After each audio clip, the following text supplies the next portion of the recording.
Visiting the nave. An 18th century document described the priory of Santa Cruz de la Zarza as the most abundant we can find in Castile for bread and other seeds. It has a luxuriant grove, a lot of abundant orchards, 2 mills and 2 fullers or pisons. In the center of everything was the present church. On its south wall there were attached some rooms, but only the sacristy, the tower and the chapter house are preserved today. What a pity the cloister disappeared. The church we can visit today has 2 different stages of building.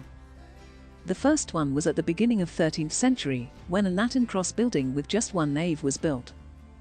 The influence came from the order of Cistercians, and it's very similar to the church of the female monastery of San Andres del Arroyo in the north of the province. The present headboard and the transept were built in this stage. The second stage was built on 15th century, and on the early 16th, when the church was modified, the monks thought about a building with 3 naves and new vaults. At last, only 1 nave was added with 2 stritches. It was the north or gospel nave, because the south or epistle nave couldn't be built, because the tower was at the back. Because of that you can appreciate the dissymmetry of the building. Also that the main door was displaced to the end of the central nave. While they were building the tiercern vaults of the gospel nave, the central nave roofs were replaced by new ones in the shape of stars, leaned on supports of the old walls.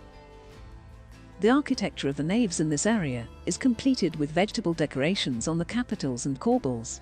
It is an influence from Cister. And others are decorated with wild and mythological beings, angels and humans, very typical from Premonstratensian order. All of these works could be done by different workshops, or brought from the north of the province.